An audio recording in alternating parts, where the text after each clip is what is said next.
Umpisahan na nating subaybayan ang ating kasaysayan na pinamagatang.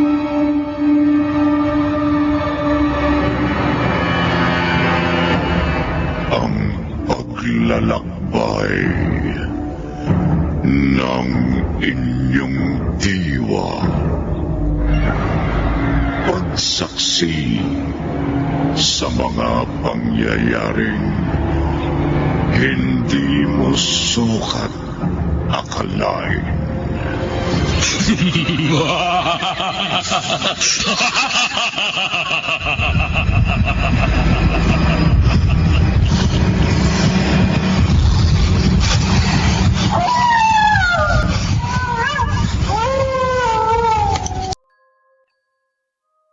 Matamis ang mga ngiti ni Conchita habang naglalakad sa pulang karpet. Habang hinihintay ng mapapangasawa nitong si Eustaquio. Hilam ang luha sa mga mata ng lalaki habang sabik na hinihintay ang kanyang bride. Naging emosyonal na rin ang kanilang mga magulang. Matutupad na rin ang hiling ng mga itong magkaroon ng apo na matagal ng hiling nila. Lalo na ang mga magulang ni Conchita. Bata pa lamang noon si Conchita ay lagi na itong may kausap. Lagi nitong kwento ang kaibigang si Gertrudes na siyang hindi naman nakikita ng kanyang mga magulang. Iniisip na lamang ni Aling Soledad at Mang Inorio na imaginary friend ito ng anak. Wala kasi itong kalaro na totoong tao. Wala rin itong kapatid. Malayo ang kanilang mga kapitbahay, kaya lumaking mabait si Conchita. Makipaglaro lamang ito kung pupunta sila sa bahay ng mayayamang angka ni Eustaquio. Sa mga angka ni Eustaquio, halos lahat ng lupang kinatitirikan ng bahay ng mga tao sa buong baryo. Malawak ang mga pananim na palay, tubo, mais, mangga at niyog, at marami pang iba. Si Eustaquio ang naging kalaro minsan ni Conchita, kahit may agwat na ang edad nilang dalawa. Naging malapit sila hanggang sa magdalaga at magbibinata, at hanggang sa umantong sa tamang edad. Itinadhana silang maging isa dahil sa halos kapareho nilang katangian. Maliban lang sa pera o yaman, dahil napakalayo nila Conchita sa estado nila Eustaquio. Ngunit hindi mapangmata ang pamilya ni Eustaquio. Mababait ang mga ito, kaya sobrang swerte ni Conchita. Hanggang sa pagdadalaga ni Conchita, ay lagi pa rin itong may kausap na hindi makikitang nilalang. Minsan ay napagkakamalan siyang may sayad sa utak ng kanyang mga magulang. Nang magustuhan at umibig si Eustaquio sa dalaga, ay nabuhay ang pag-asa ng mag-asawang Aling Soledad at Mang Honorio na magkakaroon ng apo.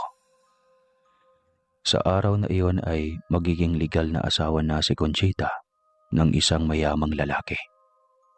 Nagtaka lang sila dahil lahat ng babae ay pangarap maikasal sa simbahan. Ngunit ang kanilang anak ay gusto lamang ng kasalan sa hardin at ayaw pa ng pare.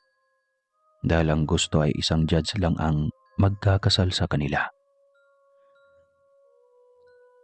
Pagkatapos ng kasal ng dalawa, ay nagtungo ang mga ito sa lungsod para sa isang buwang pulot gata. Alams na. Hindi makapaniwala si Eustaquio na ang dating kababata na lagi lang nitong kalaro at kaaway na rin ay asawa na nito sa mga sandaling iyon. Tanda pa nito ang unang araw ng unang masilayan, ang malaanghel na mukha ni Conchita. Kasama lagi ng inang nitong si Aling Soledad sa tuwing naglalabada ito tuwing araw ng linggo.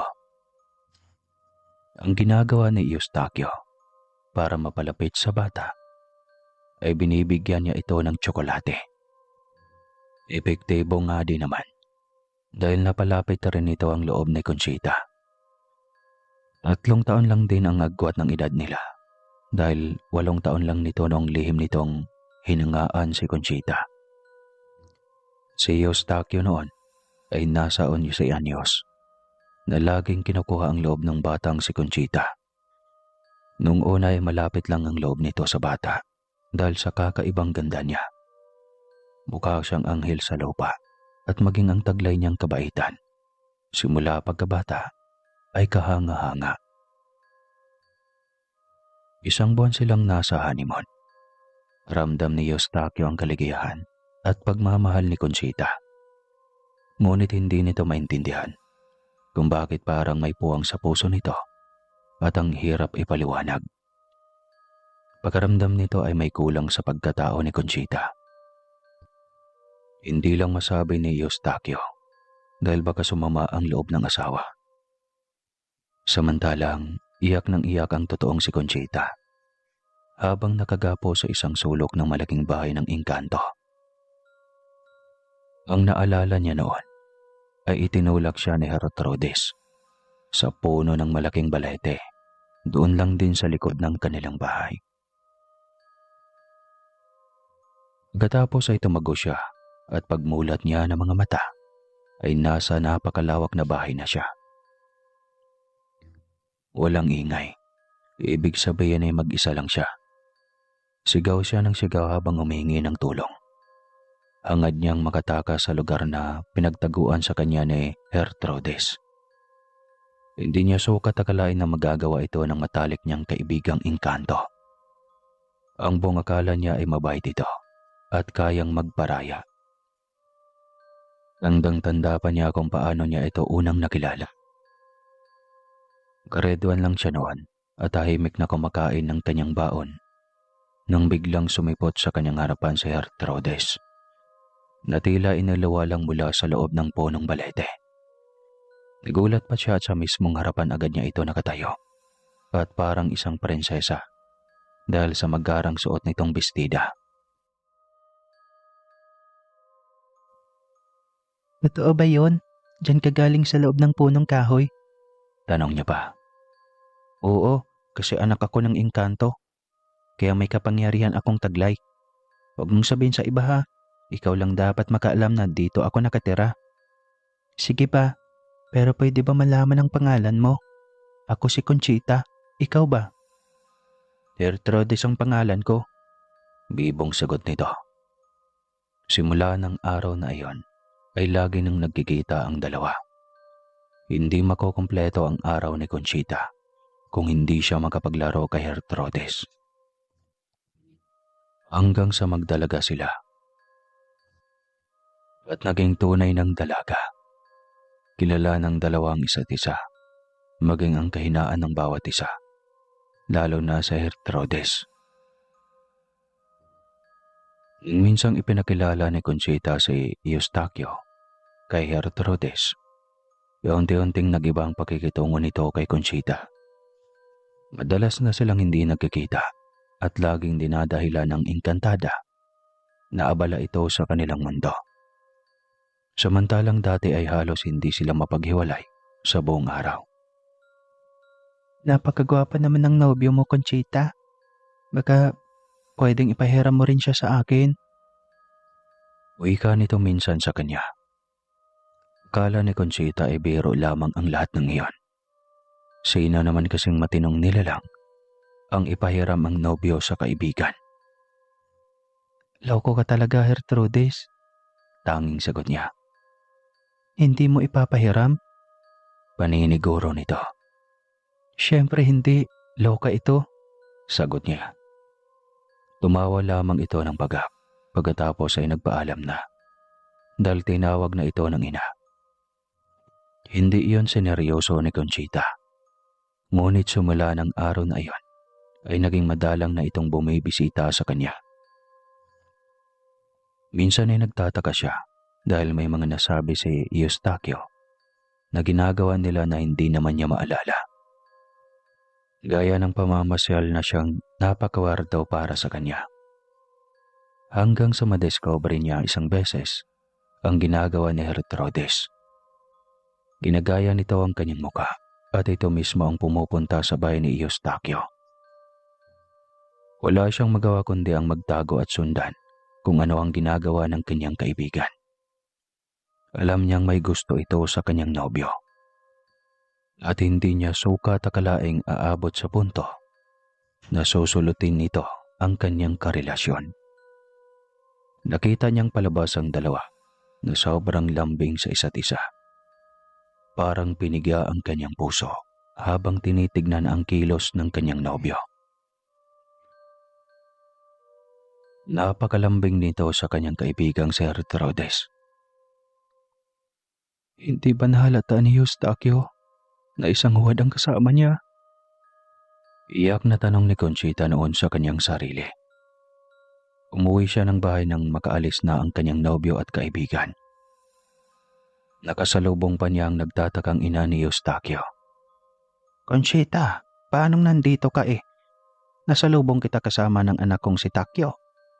Akala ko ba mamamasyal kayo? May naiwan lang po ako, tita. Binalikan ko lang. Sagot niya at nagmamadali nang umalis. Hindi mawala ang sakit sa dibdib at pagiging paraning niya. Paano kung may ginagawang milagro na ang dalawa? Sigurado siyang hindi pa rin alam ni Eustachio na hindi totoong siya ang kasama nito. Diretso siya sa puno ng balete para hintayin si Rhodes. Kailangan niya itong makausap. Hindi tama ang ginagawa nitong pagtraidor sa kanya. Matagal din siyang naghintay doon.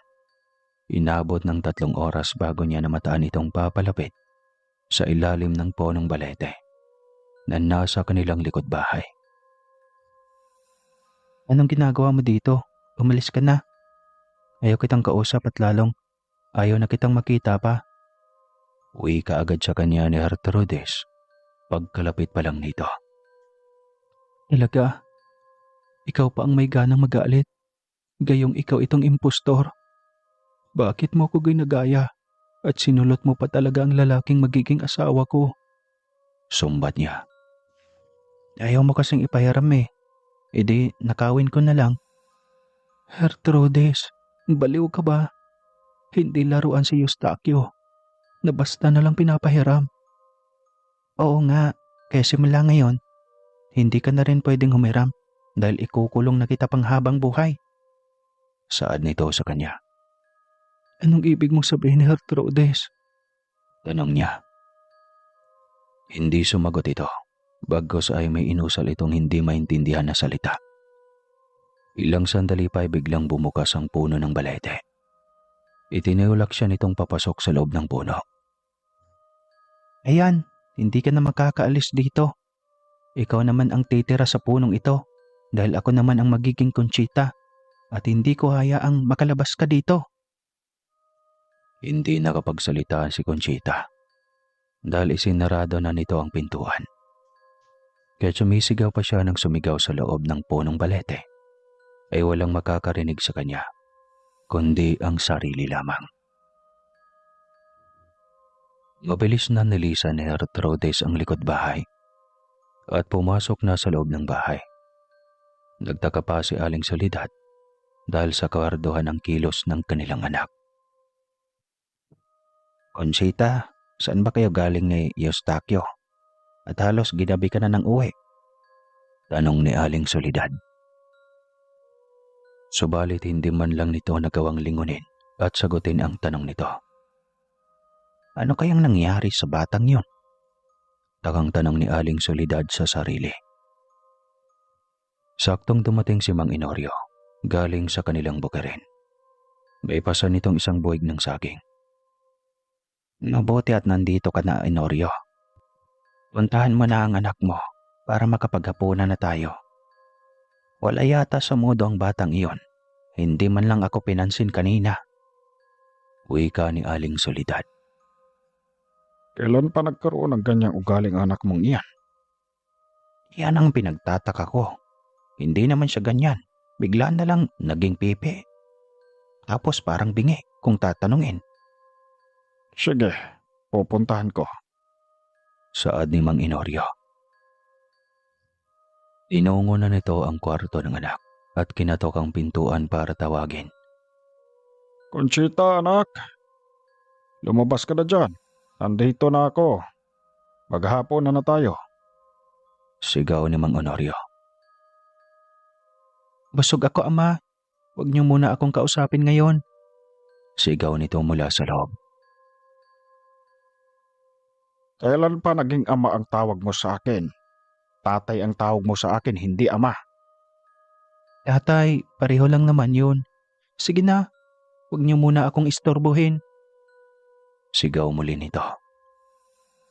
Walang magawa si Mang Inorio, kundi ang bumalik sa kusina at sabihin sa asawa na sila lang ang maghahapunan sa gabing iyon. Pareho ang mga itong nagtaka sa biglaang pag-iba ng ugali ng kanilang anak. Hayaan na muna natin. Baka nag-away lang sila ng kanyang nobyo. Saad ni Mang Inorio. Iyan din ang nasa isip ko, Inorio. Baka rin nakapaghapunan na sila ni Eustachio. Galing kasi silang bayan eh. Sagot ni Aling Soledad. Hindi nila alam na naririnig ni Gertrudis ang kanilang usapan sa loob ng kwarto ni Conchita. Nakangiti ito ng malawak. Yan, ganyan nga. Hindi dapat kayo manghinala. Simula ngayon, ako na ang magiging anak ninyo. Ako na ang magiging Conchita. At hindi ko hayaang mahuli niyo ako. Hindi na pwedeng babalik si Conchita dahil akin lang si Eustachio. Wika nito. Inabukasan ay maagang umalis ito sa bahay para puntahan si Eustachio. Hindi na nagustuhan ni Mang Honorio at Aling Soledad ang kilos nito. Kahit nobyo mo si Eustachio, maglagay ka rin ng delikadesa sa iyong sarili, Conchita. Hindi pa kayo kasal. Ano na lang ang sasabihin ng mga tao sa paligid natin? Saway ni Mang Honorio nang makauwi na ito galing sa bahay ng nobyo. Kaya alam mo, buhay ko to. Huwag kang atribida, matanda ka. Galit na wika nito. Ano? Gulat na tanong ni Mang Honorio. Hindi nito sukat akalaing iyon ang maging sagot ng anak. Napakabait ni Conchita. Kaya nagulat siya sa naging reaksyon nito. Sa unang pagkakataon na napagsabihan sa mga maling kilos nito. Maging ito naman ay nagulat sa naging reaksyon. Nakalimutan nito na hindi na ito si Conchita. Ngunit mabilis din itong nabawi ang sinabi. Napaniwala naman ito si Mang Inorio na nagbibiro lang ito. Ikaw kasi, Gertrudis. Hindi ka nag-iingat. Umayos ka nga. Buti hindi tayo nabisto. Wika nito sa sarili. Conchita, gusto mo na lagi kayong magkasama ni Eustachio. Mabuti pang magpakasal na kayo. Wika nito. Talaga, tay? Gustong gusto ko yun. Naiiling na lamang si Mang Inorio. Hindi ito magpanawala sa naging reaksyon ng anak. Dati halos araw-araw nitong kinukumbinsi si Conchita na magpakasal na dahil gusto na nito na magkaapo. Ayaw na ayaw ni Conchita iyon dahil gusto ba nito makasiguro. Ngunit ngayon ay bigla na lang tila ito na ang halos araw-araw nagpupunta sa bahay ni Eustachio na siyang hindi naman ito gawain noon. Tuwang-tuwa si Gertrudis. Sa wakas ay hindi na maagaw pa ni Conchita si Eustachio. Ang gusto nito ay sa lalong madaling panahon. Pero husgado ang kakasal sa kanila ni Eustachio. Kapag dati ka ito, Conchita. Dati gustong gusto mo na kung sakaling ikasal kayo ay sa simbahan. Ngayon ang gusto mo lang ay sa huwes at simpleng kasal. Ikaw ba talaga iyan, anak? Tanong ni Aling Soledad. Nagulat si Gertrudis sa naging reaksyon ng ginang. Ayaw nito na may magduda sa pagkatao nito. Kaya biglang uminit ang ulo ni Gertrudis. Isang maitim na balak ang dumatay sa utak nito. Ang paslangin ang ginang. Ngunit bigla nitong naisip na hindi matuloy ang kasalan sakaling unahin niya ang maitim niyang balak. Kaya tapusin muna niya ang kasal bago gawin ng maitim na balak kay Aling Soledad.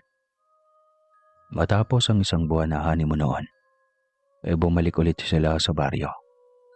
Balak ni Eustaquio na dalawin ang kanyang mga biyanan at hatda ng pasalubong kasama ang kanyang asawa na anak ng mga ito. Wag na, Eustaquio. Tsaka na lang tayo bibisita sa kanila. Tsaka, bakit mo pala sila bibigyan ng pasalubong? Mga matanda na ang mga iyon. Nagtataka si Eustaquio sa kakaibang ugali na ipinakita ng asawa.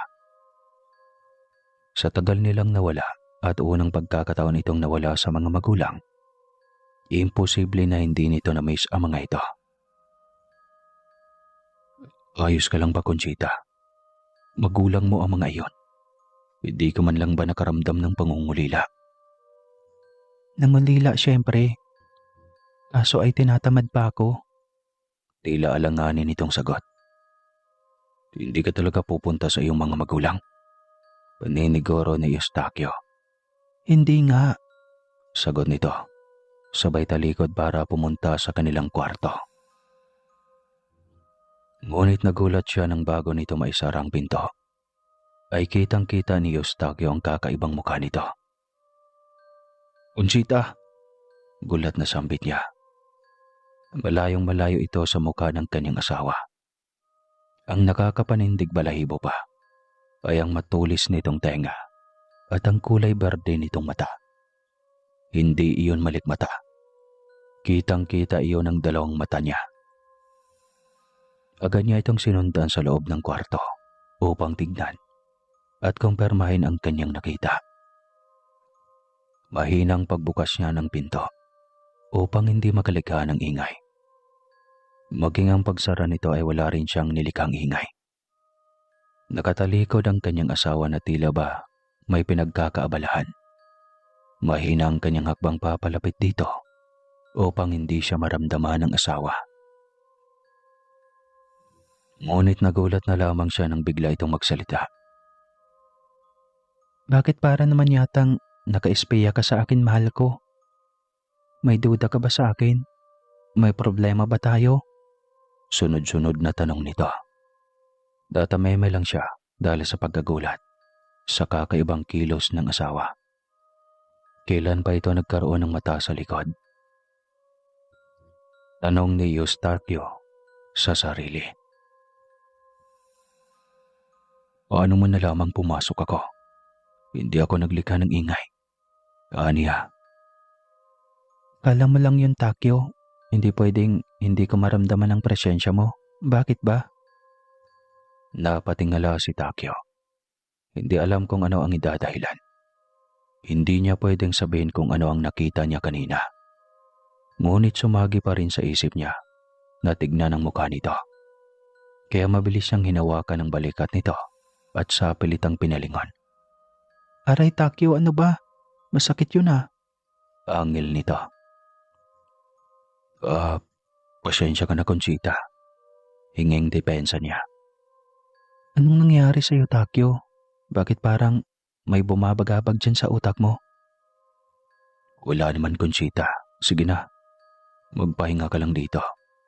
Bababa lang ako saglit. Paalam niya. Ngunit balak niyang puntahan ang kanyang mga biyanan. Matagal silang nawala kaya nais niya ang mga itong kamustahin at dalhan ng kung anong maaari niyang ibigay sa mga ito. Kasama na ang mga pinamili niyang biskwit at tinapay para pasalubong sa mga ito. Nagtaka siya ng gusto sa mga ikinikilos ni Conchita. Napakalayo nito sa dati. Tila ba wala na itong pakialam sa mga magulang nito. Nasa tapat ng bakuran pa lang siya ng mag-asawang Aling Soledad at Mang Honorio. Ay dinig na kaagad niya ang masayang boses ng biyanang babae. Hanggang sa lumitaw ang bulto nito sa harapan ng pinto. Malawak ang ngiti nito habang nakatingin sa kanya. Bakit hindi mo yata kasama ang nag-iisang anak ko, Takyo? Tanong nito na biglang napalitan ng lungkot ang ekspresyon ng mukha. Palingalinga ito, ngunit hindi nito makita si Conchita. Nay, pasensya na po kayo. Pagod pa raw si Conchita, tsaka na lang daw siya dadalaw. Dahilan niya, kahit hindi naman talaga nito sinabi na dadalaw ito sa mga magulang. Ayaw lang niya na sumama ang loob ng mga biyenan niya. Huwag kayong mag-alala, Nay. May dala naman ako mga pasalubong para sa inyo. Aniya, sabay abot ng malaking supot. Pampalubag loob na rin sa mga ito. Tuwang-tuwa naman si Mang Inorio habang nakatingin sa supot na inaabot kay Aling Soledad. Nagtatampo na nga rin ako sa anak naming iyon, Eustachio. Bigla na lang nag-iba ang ugali niya. Tila ba wala nang pakialam sa amin? Wala naman kaming naging alitan. Saad ni Mang Inorio. Hayaan mo na. Baka pagod lang talaga. Depensa naman ni Aling Soledad. Hindi na sumagot pa si Mang Inorio. Halatang masakit ang loob nito at tila ba kay hirap lumunok. Akala niya isa lang ang nakakahalata sa kakaibang ikinikilos ni Conchita. Yun pala ay pati ang mga magulang nito. Biglang naalala niya ang puno ng balete sa likod ng bahay nila Conchita. Nais niya iyong silipin. Hindi niya alam. Basta sumagi na lang basta sa kanyang utak. Naalala niya biglang kwento ni Conchita na kaibigan nito. Kahit na ikakasal na sila noon, ay naikwento pa rin ito ni Conchita sa kanya. Ayaw niyang maniwala sa mga ito.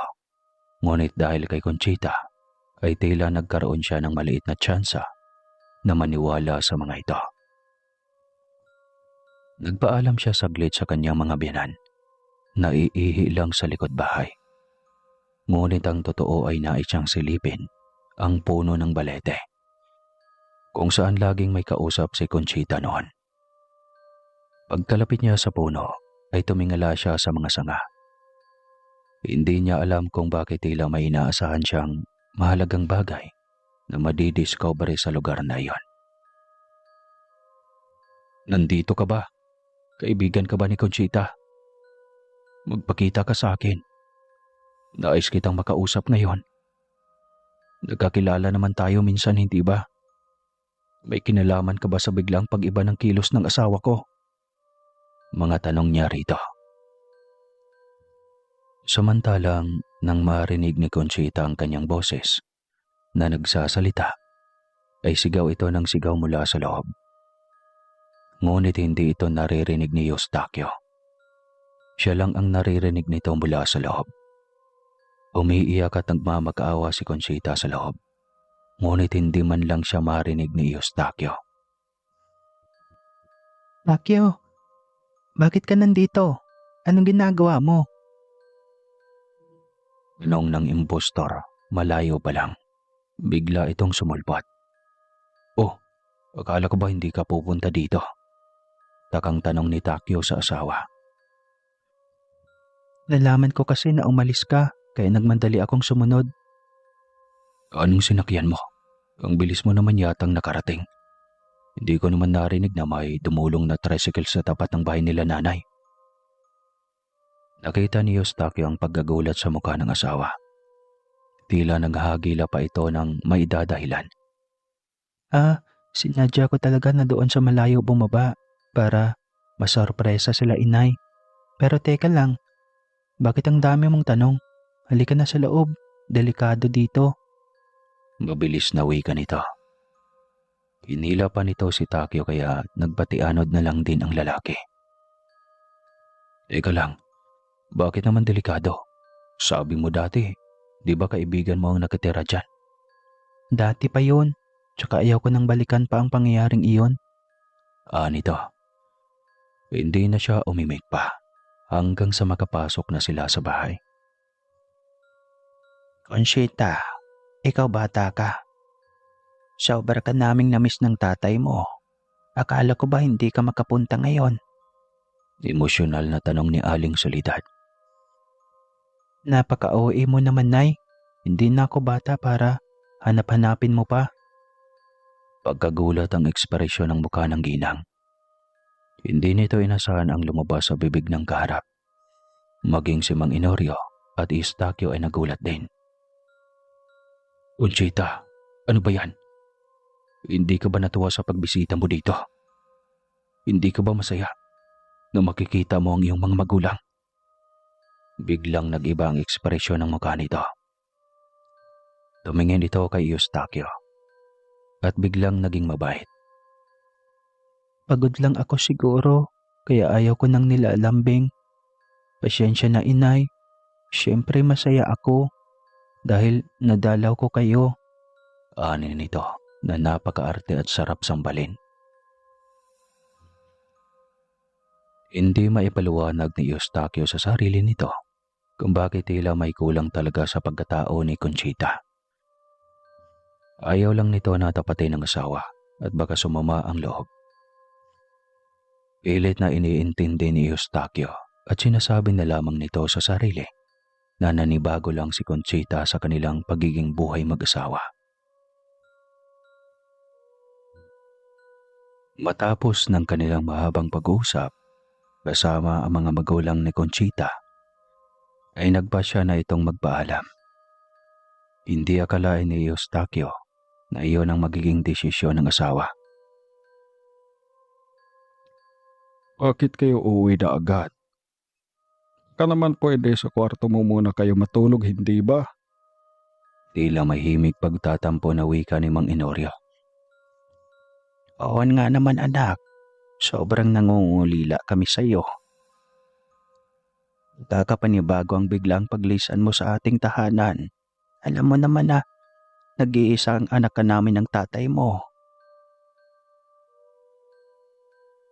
Ayan na naman kayo eh. Akala nyo sa akin bata lang. May asawa na ako oh. Sasama na ako sa bahay ng asawa ko. Balibag na sagot ito. Kahit si Takyo ay nagulat sa tono ng pananalita nito.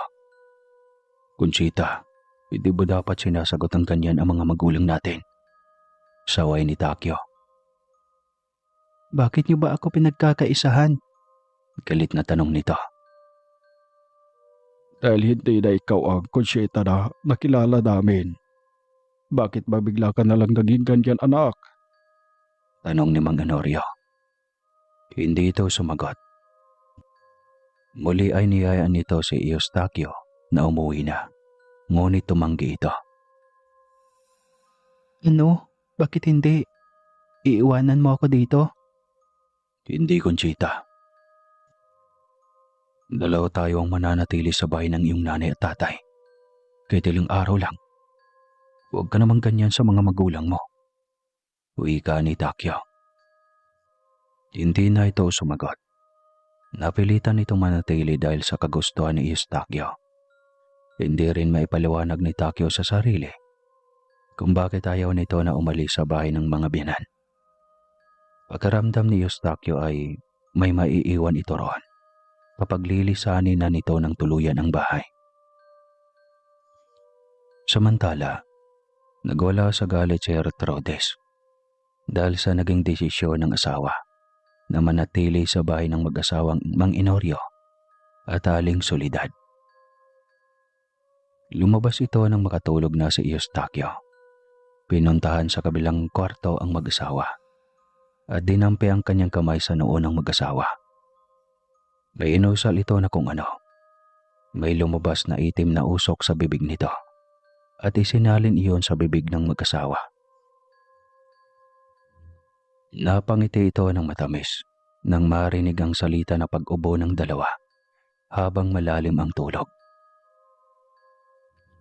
Walang hanggang pagtitiis. Nakakangising saad nito bago lumabas ng kwarto. Pagkatapos ay umikot na ito sa likod ng bahay at pumunta sa puno ng balete. Pinuntahan nito ang bihag, ang totoong Conchita.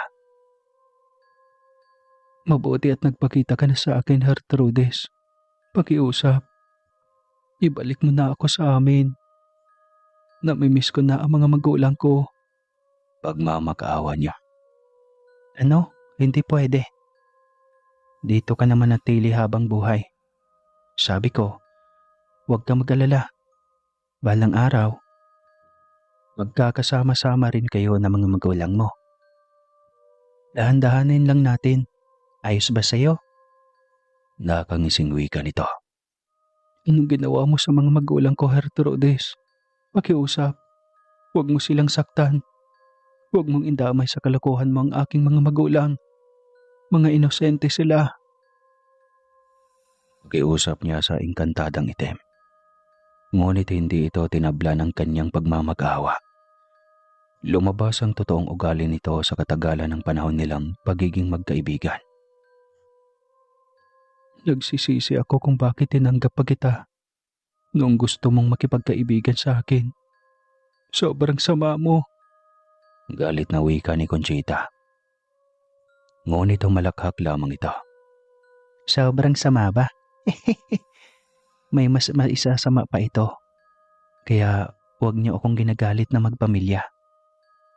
Sagabal kayo sa pagmamahalan namin ni Eustachio. Wika nito. Hindi na niya ito nagawa pang sagutin. Dahil bigla din itong nawala sa kanyang paningin. Kinabukasan, nang magising si Eustachio ay nagtaka ito sa salitang pag-ubo ng mag-asawa sa loob ng kwarto ng mga ito. Pinuntahan niya ang dalawa at naabutan niyang nakahiga lang ito at nakapikit lang ang mga mata. Patuloy lang ang pag-ubo ng mga ito, kaya kinapa niya ang noo ng mga pinan. Napagtanto niyang mataas ang lagnat ng mga ito. Nako po, bakit nagkasabay pa kayong dalawa na nilagnat? Tanong ni Eustachio. Ngunit hindi sumagot ang mag-asawa. Nakapikit lang ang mga mata ng mga ito. Ang bigat ng katawan ko. Ano ba itong nangyari sa akin? Ngayon ko lang naramdaman ito nang sa tanang buhay ko. Reklamo ni Aling Soledad. Ganito rin ang naramdaman ni Mang Inorio. Naganap si Eustachio na pwedeng ipanggamot sa mag-asawa. Tulog pa rin si Conchita, kaya hinayaan na lamang nito ang asawa.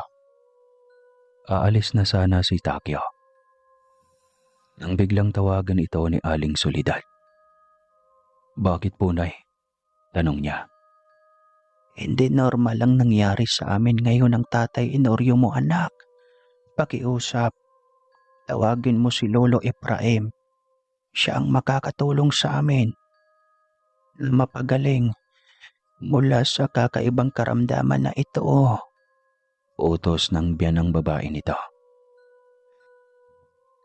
Walang alinlangan na tinungo ni Eustachio ang bahay ni Lolo Efraim. Kilala niya ang matanda dahil nakatirik ang munting kubo nito sa kanilang nasasakupang lupain. Kilala na rin ang matanda sa buong baryo bilang isang kilalang magaling na albularyo at antingero. Pagdating nito sa kubo ng matanda ay kailangan pa nito maghintay dahil maraming nakapila sa matanda para magpagamot. Agad sumama ang matanda kay Eustachio matapos sabihin dito ang nangyari sa mga biyanan nito. Kilala si Eustachio bilang mataas at karespe-respetong tao sa baryo. Lalo na at anak ito ng mayamang angkan. Kahit sino ang makasalubong nila ay bumabati dito. Pagdating sa bahay ng mag-asawa, ay ramdam na agad ng matanda ang presensya ng ibang nilalang. May naninirahan sa bahay na ito na hindi ordinaryong tao. Saad ng matanda. Animoy nagkaramdam sa paligid. Tinitigan lang ito ni Eustachio. Hindi siya nagdududa sa kakayahan ng matanda dahil alam niya noon pa man ay sobrang galing na nito. Nauna si Eustachio na pumasok dahil gusto nitong silipin ng asawa sa kwarto ni Conchita. Nagtaka siya ng matat nang walang tao sa kwarto. Sinilip din niya ang kwarto ng mga biyanan. Wala rin ito doon. Napabugan na lamang siya ng hangin. Hayaan na muna niya ito dahil kailangan pa niyang ipagamot ang mga magulang nito. Nakapagtataka lang para sa kanya ang kilos ng asawa. Paano maatim nito na iwanan ang mga magulang na may sakit? Pinatignan niya ang mag-asawa at nagulat siya naging revelasyon ng matanda. May nagbabalat kayo sa tahanang ito. Siya ang dahilan kung bakit nagkasakit itong dalawa. Saad ng matanda. Walang ibang pumasok sa isip niya kundi si Conchita. Kung hindi siya si Conchita, saan ang babaeng minamahal ko? Tanong ni Eustaquio sa kanyang sarili. Dinasalan lang ni Lolo Efraim ang mag-asawa at tila ba pinahid lang at gumaling na agad ang mga ito. Siya ring pagdating ni Conchita. Napaubo ang matanda sabay titig dito. Nagulat si Takyo kung bakit napaatras si Conchita at tila sobrang natakot kay Lolo Efraim. Mapagpanggap ka. Hindi ka tao. Bumalik ka na sa pinanggagalingan mo. Utos ng matanda, sabay dasal at ihip dito. Mas ikinagulat iyon ni Efraim at ng mga magulang ni Conchita. Ipinaliwanag ng matanda ang lahat. Kwento nito na hindi si Conchita ang kanilang kasama, kundi isang impostor. Nagtanong pa ito kung may naikwento ba si Conchita na kaibigan na hindi tao. Agad tumango si Aling Soledad at tinuro pa ang puno ng balete sa likod ng bahay. Kung ganoon, hindi tayo magsayang ng oras. Delikado ang buhay niya sa kamay ng impostor. Isa siyang engkantong itim. Saad ng matanda. Wala silang sinayang na oras. Bit-bit ang asin at iba pang pangontra ay tinungo nila ang puno ng balete. Pinaikutan ito ni Lolo Efraim ng asin. Pagkatapos ay umusal ng isang napakalakas na panalangin Latin. Ilang ulit iyong inuusal ng matanda at kasabay ng pagmulat ng mga mata nito ay ang pagluwa ng puno ng balete sa totoong katawan ni Conchita. Diretso siyang yumakap sa kanyang mga magulang. Tapos ay sobrang nagpasalamat sa matanda. Kaya pala, sobrang layo ng ugali ng impostor na iyon sa iyo. Naiiyak na wika ni Aling Soledad. Gusto niyang angkinin si Eustaquio, Nay. Kaya sa pilitan niya akong dinala sa kanyang mundo at iginapos. Wika niya. Huwag kang mag-alala, iha. Isasarado natin ang portal na naging daanan niya. Tsaka, bibigyan din kita ng proteksyon. Saad ng matanda. Magpapakasal tayo sa simbahan, Conchita. Kaya pala ayaw niya sa simbahan dahil isa siyang masamang nilalang. Saad ni Takyo. Oo, Eustaquio. Papayag ako. Salamat at hindi pa huli ang lahat para sa atin. Umiiyak na wika niya. Niyakap siya ni Takyo ng mahigpit. Hindi makapaniwala ang mga magulang ni Takyo nang ibinalita niya ito sa kanyang mga magulang. At sobrang nagpasalamat ang mga ito dahil na-discover ng maaga ang masamang balak ng impostor na engkantadang itim. Agad nagpakasal ang dalawa makalipas ang ilang buwan. Pagkatapos ng kanilang kasal, ay masaya silang namuhay na mag-asawa. Walang duda na si Conchita na nga ang kasakasama ni Eustaquio sa kanyang pamamahay. Kakaiba itong kumilos, magsalita at mag-alaga. Habang dumadaan ang mga araw, ay mas lalong inibig pa nila ang isa't isa. Hindi rin nawala ang respeto nila at pagpapahalaga sa kanilang mga magulang. Walang kasamaan ang mananatiling tagumpay kailanman. At sa paglipas ng mga buwan, ay biniyayaan sila ng anak. Nagdadalang tao si Conchita sa magiging panganay nila. At sobrang tuwa ang mga magulang nila. Lalo na at unang apo ito sa pamilya ni Eustaquio at kay Conchita na rin. Kaya paniguradong isang eskwelang apo. Oras na lumabas na ito. Kayo ba? Gusto nyo ng kaibigan na engkanto? Comment down below. Huwag kalimutang magkape